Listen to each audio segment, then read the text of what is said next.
E aí, turma, vocês estão bom? Sejam bem-vindos ao canal Investir é Maratona.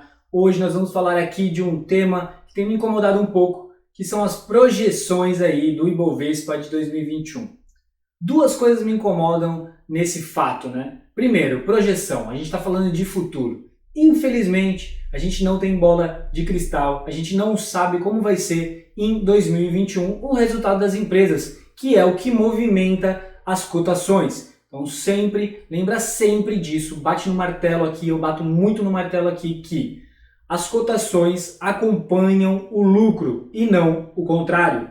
Isso a longo prazo. Quando a gente está falando de um ano, certo? Previsão de um ano, a gente não pode nem dizer que a gente está falando a longo prazo.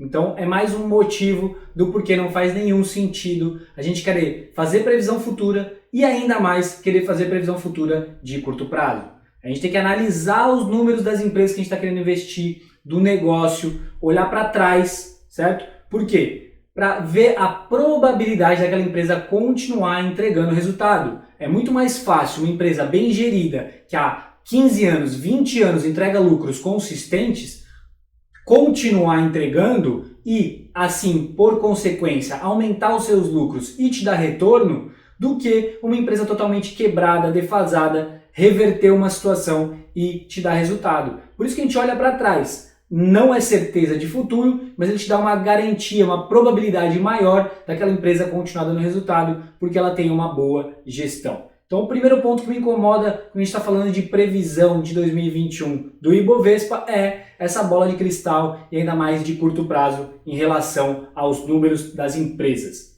A gente tem que adquirir patrimônio em ativos de valor e isso que vai a longo prazo gerar resultado para você. E outro fator é o próprio índice, Ibovespa. Quando a gente está usando o Ibovespa é o que o mercado usa, mas é uma regra que foi criada de algumas empresas entram dentro desse critério e outras estão fora. Então a gente tem muitas empresas boas dentro da Bolsa de Valores que entregam ótimos resultados e estão fora do Ibovespa, e nós temos empresas que não entregam tão bons resultados que estão dentro do Ibovespa. Então você tem que montar a sua carteira, o seu Ibovespa, certo? Então, por exemplo, quando a gente faz projeção de Ibovespa, se o Ibovespa vai subir muito ou baixar muito, a gente está falando de 20% aqui, aproximadamente, vem dessas duas empresas, Vale e Petro. Então, se essas empresas, por qualquer motivo, dispararem, como aí esse ano pode acontecer por causa da alta da commodity, esse índice vai subir muito. E de repente você pode achar, mas eu estou investindo na bolsa e estou indo muito mal, Porque você está comparando com o Ibovespa. Mas não necessariamente, porque essas duas empresas têm um peso muito grande. Se elas tiverem um resultado relevante, o Ibovespa, vai subir bastante. Você tem que olhar a sua carteira, as empresas que estão na sua carteira. Quando também você bate o Ibovespa, às vezes não quer dizer nada demais. Você às vezes teve um resultado até ruim. Por quê? Porque de repente Vale e Petro foram muito mal naquele ano e afundaram o índice. E você está com algumas empresas achando que está abalando, mas tem outras empresas muito melhores. Então você não deve se basear por nenhum índice, muito menos pelo Ibovespa. Você tem que fazer a sua estratégia, montar a sua carteira de investimentos, o seu próprio Ibovespa. E lembra, eu vou mostrar agora diversos exemplos para que você grave aí na sua mente. Então corta o pulso, escreve com sangue, que só importa esse cara aqui, só importa esse cara. Se o lucro da empresa for crescente, a cotação vai ser crescente e você vai ter resultado com a tua empresa. Então é esse cara aqui, no longo prazo a cotação sempre vai seguir a curva de lucros. Eu vou mostrar até o resultado do Ibovespa mesmo, você vai ver que a soma dos lucros das empresas que compõem esse índice, ele acompanha aí o resultado do Ibovespa. Então só o que importa para você, no frigir dos ovos, lá no final, é o lucro. Obviamente que a gente tem que analisar profundamente outros fatores, mas na verdade esses fatores é que vão levar uma empresa a ser bem administrada e ser altamente lucrativa. A seguir, fique com esses exemplos para gravar aí na sua cabeça essa questão da cotação acompanhar a curva de lucros no longo prazo. Turma, então agora eu quero mostrar para vocês exatamente o que eu falei no começo do vídeo. Então, antes de eu mostrar, já deixa o seu gostei, porque sempre a gente prova aqui o que a gente fala e também não se esquece de compartilhar com todo mundo, para ter acesso a esse conteúdo e distinguir o correto, certo? Entender que o Ibovespa é só um índice e entender o que importa a longo prazo quando você está falando em investir, em ser sócio de empresas. Então, a primeira aqui, Petro 3, Petro 4. Qual é o percentual que ele tem de peso no Ibovespa? Somando aqui dá mais de 10%, né? Daí aproximadamente 11% por aí. Então, Petrobras tem 11% e a Vale aqui, ó, Vale 3, 11%. Então, mais de 20% do índice depende dessas duas empresas. É um peso muito grande dessas empresas. Então, se elas tiverem um ano espetacular, o índice Ibovespa provavelmente vai ter um ano bom. E se elas tiverem um desempenho muito ruim, também vai ser muito afetado. Então, nem quando você bate o Ibovespa, nem quando você perde para ele, não quer dizer que sua carteira é boa ou ruim, certo? Você tem que sempre escolher ativos de valor e acumular patrimônio neles. E pensar a longo prazo, um ano só de resultado, não bati o Ibovespa, isso aí é tudo bobagem. Seja sócio de empresas boas, lucrativas. E quando eu falo de lucro, por que ser sócio de empresas boas e lucrativas?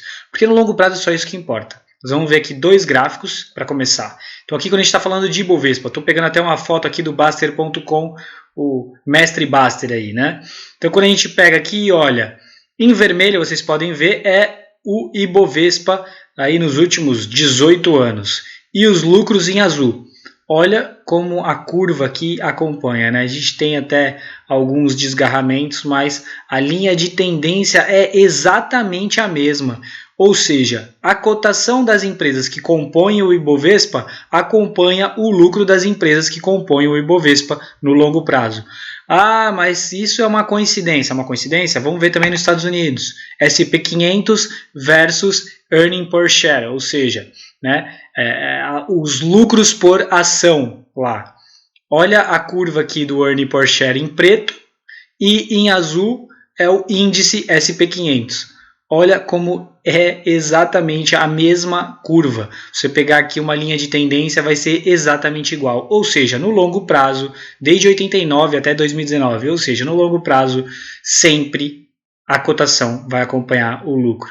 Ah, mas isso é só quando é índice. E se for uma empresa separada? Então, vamos aqui.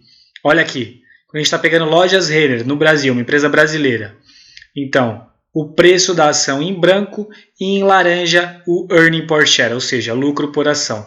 Olha aqui, exatamente a mesma curva, a mesma linha de tendência de 2017 a 2019. A empresa aumentou seus lucros, a cotação seguiu exatamente isso. Ah, mas e as empresas americanas? Igual também, Johnson & Johnson, JP Morgan, Visa, Time Warner, todas. Então, em azul, preço das empresas e em vermelho, Earning Per Share. É exatamente a mesma linha de tendência em todas as empresas. No longo prazo, põe isso na sua cabeça de uma vez por todas. Se você quer investir a longo prazo, acumular patrimônio, você tem que investir em empresas lucrativas, olhando obviamente para o passado, porque o futuro você não consegue adivinhar. Então você vai olhar para o passado para ver que aquela empresa é bem gerida, então ela tem uma probabilidade de manter aqueles lucros, de aumentar aqueles lucros maior do que uma empresa que não entrega resultados nenhum. Se você jogar as probabilidades a seu favor, a longo prazo, você tem chances de vencer e acumular patrimônio e ter uma tranquilidade financeira a longo prazo. É isso que eu quero mostrar nesse vídeo, então não se importe com esses índices Ibovespa que não quer dizer nada, não se importe em bater em índice nenhum, escolha ativos de valor um a um e monte a sua estratégia diversificada de investimentos. Era esse o conceito que eu queria passar nesse vídeo hoje, lembrando sempre, patrimônio não se vende, patrimônio se acumula.